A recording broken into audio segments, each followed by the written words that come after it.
Had the knife in his father's hand not sliced the tendons in his arm that Monday, Ivan most likely would have run away from home.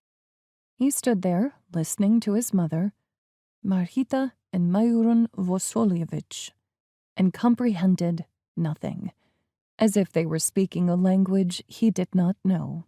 "We'll make beef stroganoff," Marhita was saying, her smile beaming at Ivan, "and mix a bit of it into the whole tea. Right, honey? It's good to mix up the pork in the whole tea. And let Ondia keep an eye on the hired cooks, 'cause when the pharmacist's son got hitched, one stole their best ham they bought from the Slovaks." "You got cabbage?" Maidan Vasilyevich asked. "We sure do. Ildia's brought plenty," Marhita answered, smiling now at her in-law-to-be, who was, as ever, well-cologned, handsome, clean-shaven, and dressed in a blindingly white shirt. "Come on, come inside. You've been standing here for half an hour already. Come in for a bit at least." Maidan Vasilyevich was the one who brought the calf that morning, freshly slaughtered and wrapped in a length of thick industrial plastic. It lay on the small island of cement in the yard, surrounded on all sides by the lush riot of June vegetation. Somnolent young wasps buzzed above it. The summer had only just begun, but the ground emanated heat like a busy oven. One could feel the noontime swelter ripening slowly in the fresh morning air. The fruit trees in the orchard had already bloomed, and the heads of the peonies drooped brownish like dying embers.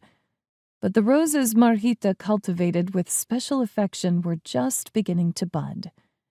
It was too early for anything to bear fruit, except the raspberry bushes dotted with a few red berries. "There, I came.